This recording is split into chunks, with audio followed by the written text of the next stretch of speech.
Hi, my name is Corey Gruhl, and I'm a research assistant at the Nicholas Institute for Environmental Policy Solutions. In this video, I will demonstrate the steps for how to use the software Draw.io to create or modify logic model diagrams.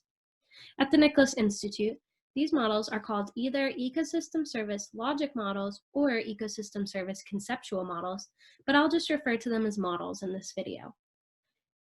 You may want to edit a model to adapt to one of our general models to your specific project. These models illustrate how a management intervention, such as a restoration project, cascades through an ecological system and results in ecosystem services and other human welfare impacts. An example of one of our models is shown.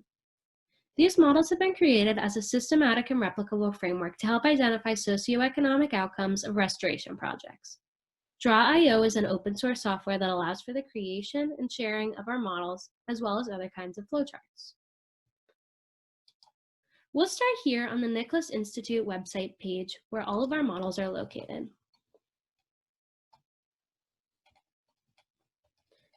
From the table, select an editable version of the model for the project type you are interested in from our collection.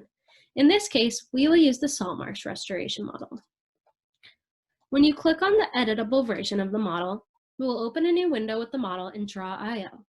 Once you have opened the Draw.io version of the salt marsh model, select the pencil mark in the bottom right panel of options.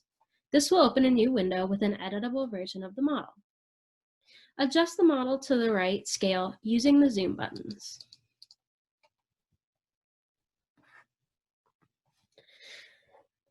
As you can see, all models created for the project read left to right with the restoration action on the left-hand side, intermediate components throughout the middle of the model, and socioeconomic outcomes listed on the right-hand side. The Ecosystem Services team uses 4 colors to represent different components of the model, although you can use any color that you like. The restoration action itself is in dark blue. All intermediate components are in gray. Human activity outcomes, such as recreational fishing or wildlife viewing, are in light blue. And socioeconomic outcomes, such as physical health and property value, are in yellow. The colors that we use in our models are not available as default options in Draw.io, but they can be used by inputting their unique codes in the available space provided when the user clicks on the color icon next to the fill text on the right-hand side. The unique hex codes for each of the colors we use are shown.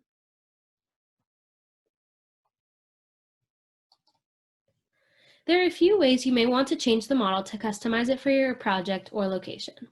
I'll walk through some examples of each type of change.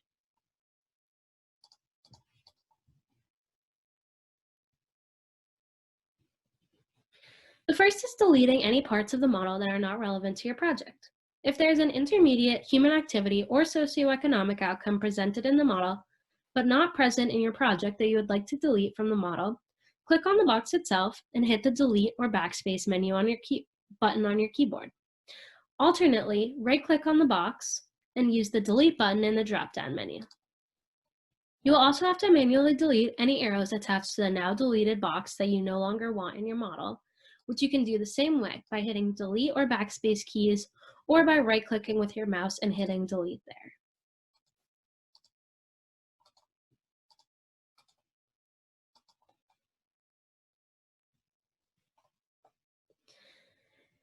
You may also want to tailor the text in some of the boxes to be more specific to your project. For example, you could replace the text in wildlife populations with a particular species of interest in your area. To edit the text in a box, double-click on the box and then type in the new text. I'm specifying blue heron because that's a local bird species that's significant at the project site that I'm interested in. You can also change the color of the boxes in your model. Some, but not all, models include green boxes to represent commonly measured ecological metrics, which vary from project to project. For instance, if your project measures salinity frequently, you can change the salinity box from gray to green.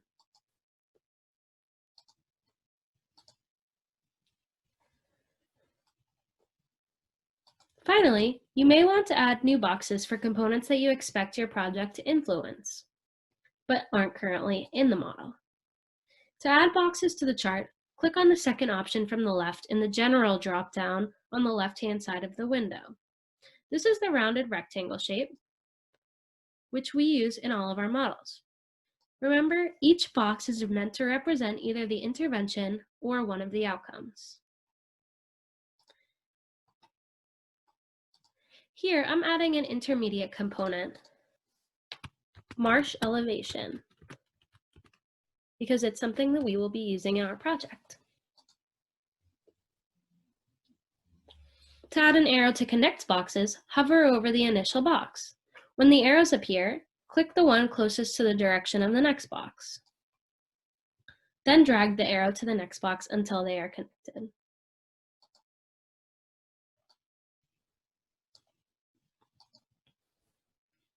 If you'd like to format arrows, click on them. Using the right-hand window, you can change the color or the look of the arrow. The Nicholas Institute uses curved arrows rather than rounded or sharp.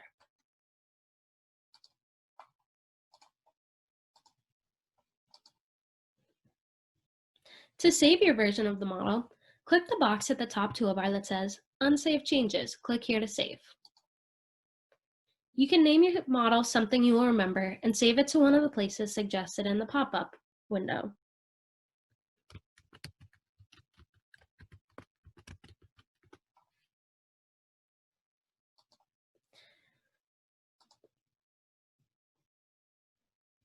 You may have to authorize Draw.io to save files to your folders and drives. To export the model as a JPEG or a PDF, click the File button at the top toolbar. Click Export As, and then choose how you want to save your model. Again, a pop-up window will allow you to name your image and then save it somewhere onto your computer.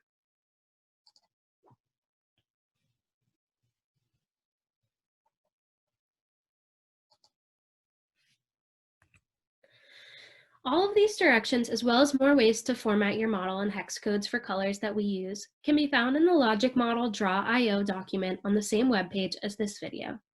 If you have any questions about creating your own model, please feel free to reach out to the Ecosystem Services team at the Nicholas Institute. And thanks for watching.